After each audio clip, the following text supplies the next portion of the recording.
Right now on Sports Extra, the Falcons are officially in first place in the NFC South. Who saw that coming? What seems to be clicking for the Dirty Birds midway through the season? Also, bring on the Vols. The eyes of the college football world will be on Athens next week as we got a 1 versus 2 matchup when Tennessee comes to town. We're taking a look at how the Dogs keep continuing to dominate these teams. Also, the Hawks are just 2 weeks into the regular season. What and who has impressed us so far? We'll talk about all of it. We got a jam-packed show. Sports Extra starts right now. Yes, sir. Welcome on into Sports Extra. I'm Reggie Chatman, and the Falcons are in first place in the NFC South. Can you believe it? Because I can't. I didn't think I'd say that before the season started. Sunday's game against the Panthers was wild, to say the least, and we're still trying to figure out what happened. So let's get right into it. Allow me to direct your attention to this. Final seconds of the game. P.J. Walker, XFL legend, airs out to DJ Moore for a 62-yard Panthers touchdown. Moore takes off his helmet, pushes the extra point back, which Eddie Pinheiro misses in overtime. He also misses another one after a Marcus Mariota pick, so really Eddie didn't want to be a hero today. Thankfully, Younghoe Koo did. Knocks through the field goal to win this game, and just like that, the Falcons are alone atop the NFC South. I don't think anybody's going to want their money back for watching that one, so happy to get the win. Really proud of our team and the resiliency. Unbelievable job by our guys of just staying in the moment, staying present, understanding that, you know what, if there's time on the clock, we got a chance. We don't try to ride the roller coaster, that emotional roller coaster. If things go good, things go bad, or whatever. I just try to stick to my process and get ready for the kick. Oh, man, so much to talk about in this show. Thankfully for me, I brought a couple of friends with me. John Michaels from 680 The Fan, Jarvis Davis from Locked On Sports Atlanta. Jarvis, you were right next to me during this game. The Falcons are in first place. How wild was it for them to get there? Yeah, it was wild because when you just look at the way the game turned out, right? Because you can also tell that both of these teams wanted to do the same exact thing, and they want to be able to spray the teams out, run the football, and then make some plays off of play action and kind of chip away in the drives and not necessarily really go for the big play. But you saw Carolina was able to get some big plays in, and Atlanta was able to get some big plays in. You see Demir Bird right there. Like, he's been a guy that the Falcons have been definitely utilizing when it comes to when they want to make a big play. John, first place Falcons. I mean, can you believe that we're saying that at this point in the season? No, it's crazy. Before the year, you had the prognosticator saying this team could win 2.5 games. I remember I went out to Vegas and placed a couple of bets on people because it was an over-under of 4.5, and it looks like they're going to be happy and cash that check. No, I had no idea that this would be a 500 team right now, halfway through the year. You think about the early on, you blow a game against the Saints. You have a Rams team that you come back on and you come up short. Tampa, you may have got robbed on the Grady Jarrett roughing the passer penalty. But this is a team that has fought, scratched, and clawed. And I like what I've seen out of Arthur Smith. Not the most talented top 53. Like, if you go man-to-man 53 across the league, they're not a team that everybody's looking at and saying, hey, they're going to be great. But what they do every week is they fight, scratch, and claw, and they get the most out of everybody on this roster. Seems like they're getting a good amount out of Marcus Mariota, their quarterback, who is showing some good and some bad. Jarvis, I'll start with you with the good. Had 2 touchdowns today, showed some flashes, doing some good things. Are you liking what you're seeing out of him so far this season? To be honest with you, I'm accepting of it because we're at the point now where we know what we're going to get with Marcus Mariota, right? We know we're going to get some good and some bad, but I think the good is that it's timely. Like, when he gives you good, he makes those timely plays, like that 30-yard run in overtime to make that play. And I think that Arthur Smith is doing a really good job of putting Marcus in position to make those plays. And I think that's what I trust more as far as the foundation of what Arthur Smith is trying to do on offense. And I think that Marcus Mariota is that guy that can go out and execute that. Look, we don't want to bash on him on his birthday, but we keep it real here on Sports Extra, so we're going to have to at least talk a little bit about the bad. 2 kind of bad interceptions in this game.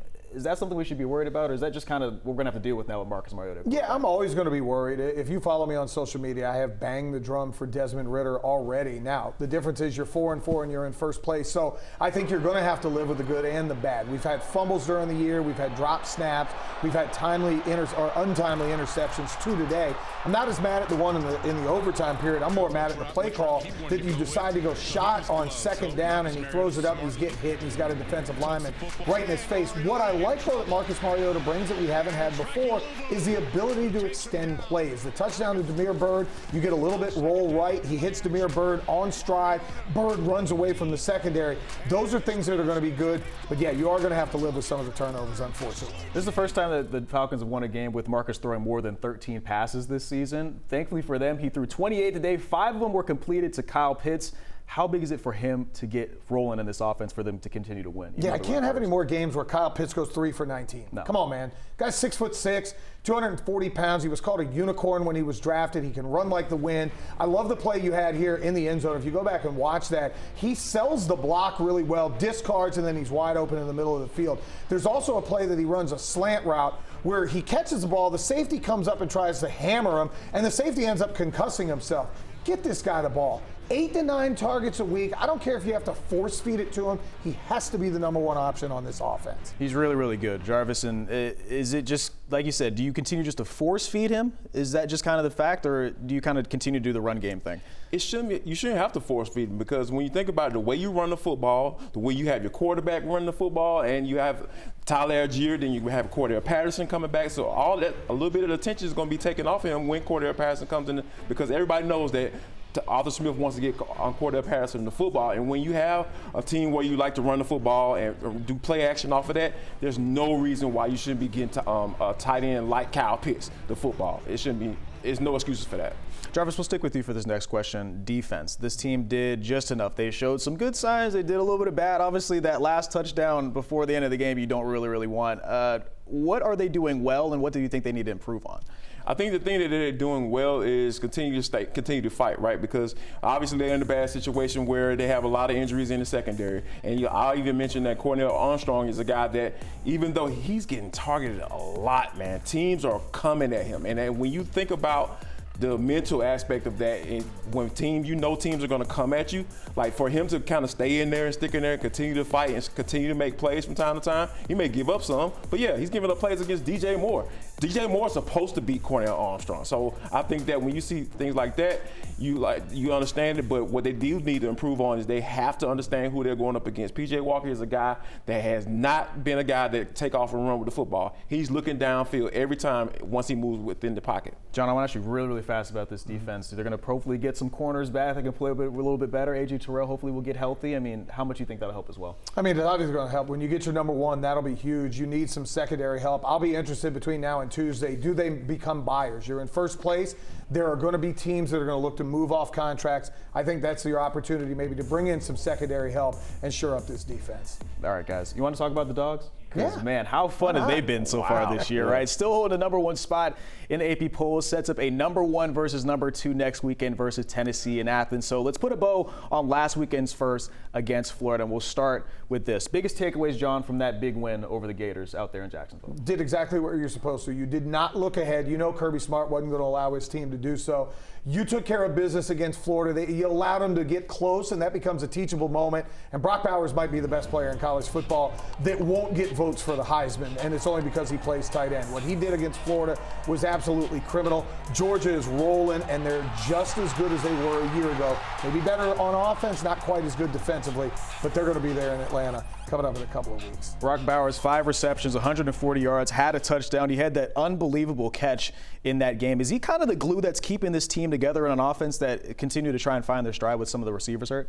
Absolutely. Like John said, this dude should be up for the Heisman, because when you think about start the season, this dude is taking reverses to the crib, like handoffs to the crib. Like, look at this dude. This dude is not supposed to run like he runs, and he's just such a heck of an athlete. And when you think about when Stetson Bennett is not doing Stetson Bennett type stuff, throwing interceptions, untimely interceptions, and getting the playmaker to football, Brock Bowers is a guy, he's a guy that's ready for the NFL right now. So yes, absolutely, continue to get 19 to football.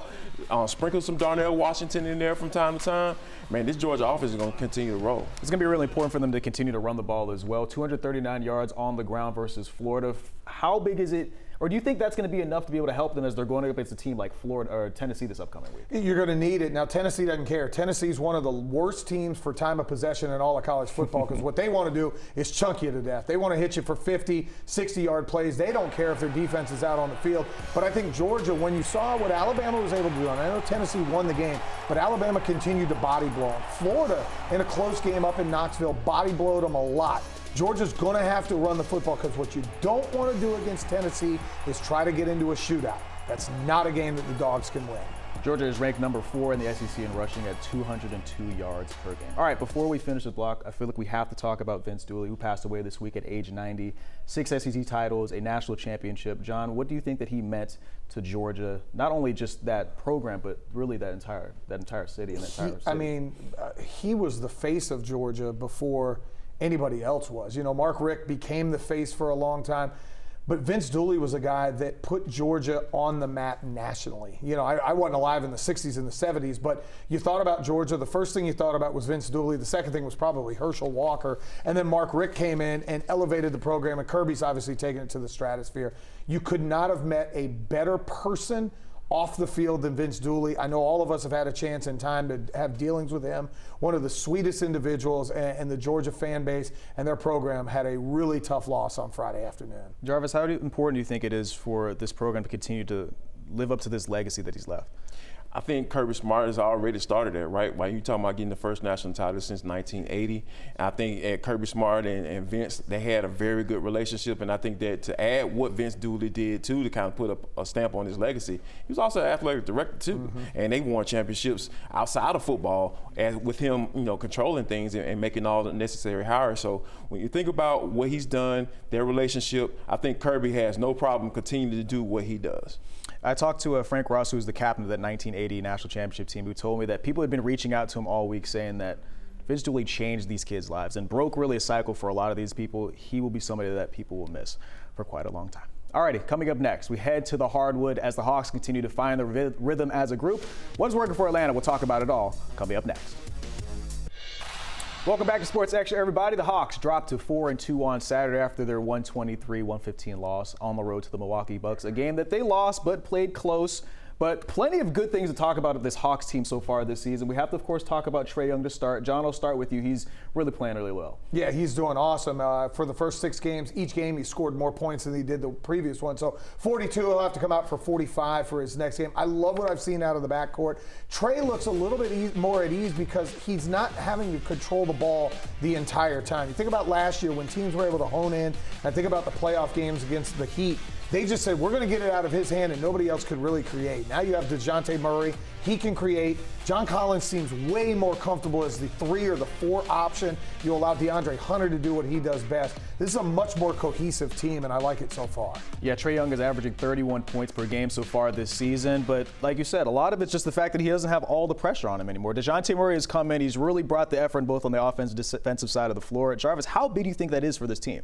I think he's the leader. It's big enough to the point where I think that DeJounte Murray is the leader of this team, because when you think about guys like Trae is the type of guy, his personality, he has an A-type personality when he has the ball in his hands, but he's not that vocal guy. DeJounte is the guy to say, hey, we got to play better. He's the type of guy to say, hey, we have to play better, and it starts with me. And when I heard that come out of his mouth, I was like, okay, this dude absolutely gets it. He understands what's going on, and it's just so funny to see Nate McMillan talking about DeJounte Murray. He just kind of lights up like a little kid. He's like, oh, yeah, I love me some DeJounte. Oh, man. 20 points per game, almost 2.5 steals, 6.5 rebounds. I mean, just how well do you kind of see it meshing? I mean, obviously it's going to take some time, but, 6 games into the season, they've really started to figure it out. Yeah, they look like they are really playing well together, and you like to see that. Because a lot of times it's tough. When you're a lead guard like Trae has been, and you're the one that wants to take every shot, and Trae's a guy that can go out and get you 42 on a nightly basis. When you have a running mate in the back, sometimes it is tough. And I remember when the big 3 came together,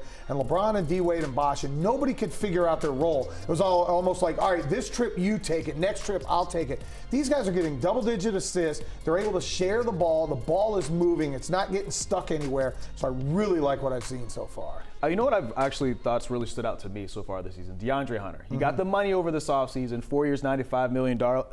Jarvis, I mean, it seems like he's playing a little bit more fluid. He has some of that pressure off of his shoulders, going out there and just getting buckets when he needs to. You know what? The one thing I've seen about DeAndre this year is, like, because in comparison to last year, he's been a guy that when he gets the rock in his hand, he just looks uncomfortable handling it, right? So, but this year, it's just different. I think he's a guy that now he feels comfortable with the basketball. I think as the more and more he gets comfortable when it's time for him to take those shots, and take the basketball and say, hey, I know I can take this guy or get into that mid-range game that works so well for him. I think once he gets more comfortable with that, I think he's going to take this game to the next level because he's the guy that I think is going to be the catalyst for this team as they move forward in the season. If they move forward, if they want to go far, they know they have to play defense this year. That's been the key all off season. Right now, ranked number 4 in the NBA defensive rating. I mean, is that incredible? Who gets the credit for that? How in the world has this happened already? Well, it starts with the guys in the backcourt. You want to play and stop the dribble penetration because think for years, Trey was giving you a cursory effort in the backcourt and people were just driving to the basket. And you don't have the biggest team. I know Clint Capella is a good rebounder and shot blocker. Okongwu the same way can be, but they're not big guys. You're talking 6'10", athletic, guys that can get off the floor. Hunter was always going to be your defensive stopper, but now all of a sudden it seems like you're having a much better team effort defensively, and you need that. Now, the other night against Milwaukee, tough, but you're going against the Greek Freak.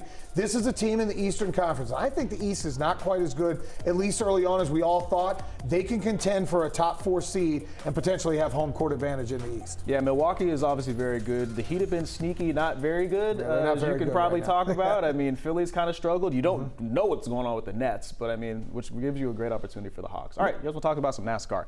The final 4 drivers in the NASCAR Cup Series championship field is officially locked in after Sunday's race at Martinsville. Christopher Bell clinched his spot in the playoff with a win this weekend at Martinsville. The other 3 drivers in the field are Joey Logano, Ross Chastain, and Dawsonville's own Chase Elliott. Up next, the NASCAR Cup Series championship is at Phoenix. You can watch it right here on 11 Live next Sunday. All right, coming up next, Maria Martin is joined by our UGA insider, Roddy Nabulsi, to get you ready for the Tennessee matchup next week. Welcome back to Sports Extra, everybody. Georgia keeps on rolling as they easily took care of Florida this weekend, but their biggest test so far will be Saturday in Athens against number 2 Tennessee. Maria Martin, our UGA insider, Roddy Nabulsi, look ahead to the big matchup. Hey everybody, we're here in Jacksonville after the Dogs were victorious over Florida in this neutral site game, 42-20 over Florida. Roddy, this is Roddy Nabulsi, our UGA insider. And Roddy, this was a really good game by the Dogs, but they were tested, especially in that third quarter. What was your biggest takeaway from Georgia's win? Biggest takeaway is the fact that Georgia sometimes gets in the way of Georgia. You have a 28-3 halftime lead, and what do? You come out, you give the ball away, you extend a drive with a dumb penalty. I'm sure Bear Alexander would love to get that one back, but if you want to lose a game, just have dumb penalties, 3 turnovers, 3-0, and then, don't do very well on special teams. Georgia started returning kicks out of the end zone. It's like, what are you doing? So, but they get in their way, and they can't have that happen against Tennessee. But, hey, this is one of the biggest victories in this series in, 70 years. Yeah, you mentioned they can't get in their own way, especially when it comes to Tennessee. Let's move on to the Vols because everyone will be talking about this matchup all week long. It's going to be insane there in Athens. And really, for the Dogs in that third quarter, there were a lot of things that I think they can learn from, and certainly they can't do on Saturday. Well, that's what we've been saying all year is, hey, Dog fans, here, they've made mistakes, but they're correctable. Well, you're 8 games in. When are you going to correct these mistakes? And, the first half, you looked like you did against Oregon. You were just killing them. You just drive after drive after drive. The first drive didn't go so well, but, 4 touchdowns, you're on target. But then when you start shooting yourselves in the foot, if you do that against Tennessee, this is a Tennessee team that's very opportunistic.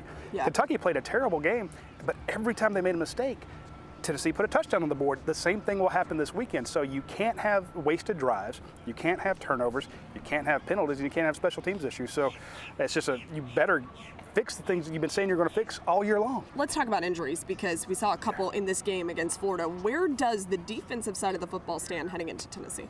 Well, we broke the news on Friday that Jalen Carter was available. We weren't sure that he was going to play, but you saw him coming on those third down packages and just destroyed Florida's chances of converting a third down. He's just a monster. If you can now have him on first and second down against Tennessee, that's big. But what happened in that third quarter? You had Nolan Smith out. When you don't have Nolan Smith in the game, you don't have that pressure. He brings so much off the edge. It's going to be very important for Georgia to have him healthy for this game. Temperature check on the Dogs heading into one of the biggest matchups that they've faced in the regular season in recent years. What do you think Georgia's going to be able to do against Tennessee? Well, I think they're going to be cool and collected about it. They've been in big games before. This is not like it was. This is a big game for Tennessee. Yes. Georgia's been through this before, so I think that they will be calm and collected and just try to get out of their own way and beat Tennessee at home. This is great for college football, by the way. For Tennessee to be relevant, it's been so long, really, since the 90s and the 80s that Tennessee was relevant. It's going to be such a big show in Athens. Roddy, thank you so much. Great job as always. And guys, we'll be talking about Dogs in Tennessee all week long. Thanks, guys. Man, it's going to be so much fun this upcoming weekend. Now, the first rankings for the college football playoff will be released on Tuesday night, so we can officially make our picks as who we think will be in the final 4 teams at the end of this year. So we've all got Georgia in our top 4, so here's who else we have in our rankings. Jarvis, we'll have you go first. All right, so I have my number 1 team, Georgia, number 2, Ohio State, number 3, Clemson, and coming in number 4, I have TCU, because simply, they're not going to put 2 teams in the SEC this year. Promise you. I promise you that won't happen. Why not? It just won't happen, man. They don't want to do it. Nobody wants to, the voters don't want to see it, and they know the people that want to see it at all. Well, whether the voters want to see it or not, there's going to be 2 SEC teams in there this year. I've got Georgia finishing undefeated. They're going to beat Tennessee close this week. They're going to win the SEC championship. Number 2, I've got Ohio State. They'll go undefeated with no problem. Number 3, I've got Tennessee. Lose a close game this week and then watch other things fall by the wayside. And then Clemson will finish undefeated in the ACC. The only reason Tennessee stays at 3, they would not want a Georgia-Tennessee rematch in the semifinals. Okay, let me get a little weird, right? Okay, so here we go. We got Tennessee at 1 for me, because here's the deal. Unfortunately, I think that Georgia's going to actually lose this upcoming weekend, but they'll still get in. So just hold on. Tennessee, Ohio State, Clemson, and it's going to be Georgia in that number 4 spot because of this. LSU's going to beat Alabama this upcoming weekend. They're going to lose to Tennessee in the SEC title game. That's going to allow Georgia to get back in. So also that'll be good for me because as the LSU guy, but also Georgia gets in, so everybody wins. Yeah, right? I sense a little homerism right there. Well, Miami's not getting in. You can't even argue that. So. See, then the shot had to happen. Yeah, it had to be done. Had to be done, guys. All right, coming up next, we take a different take on our video of the week. You didn't think we were going to get through this whole show without talking about Halloween, did you? Come on up after the break. All right, welcome back, everybody. Final block. I just want to take this moment to just talk about this. Candy corn is not good candy, and I'm ready to fight anybody that feels like it is. Jarvis or John, do you guys agree with me, disagree? Is there any place in life for candy corn? You said fight? Look, man, look, there's no reason to ever eat candy corn. There's no reason not to eat candy corn. It's just sugar in your mouth. What's wrong with that? It's colored wax. I mean, what are we talking about here? Candy corn? Oh, it's absolutely terrible. I like it better than those Swedish fish. Now that's colored wax. Oh, wow. Look how bad that looks, man. Oh my gosh, what's the elephant ears? Those are also really bad. What's it called? Those elephant peanuts? Oh yeah, those are bad too. Yeah, the orange peanuts. Those are bad too. Don't give those out. No. Almond Joy's bad too. Mound's bad too. I'm just talking about bad Halloween candy. If you give it to me, I'm fighting you as well. All right, guys, thank you guys so much for coming on the show. For Jarvis, for John, and for you guys. Thank you guys so much for watching. We'll have more of this next week. Thank you guys for watching.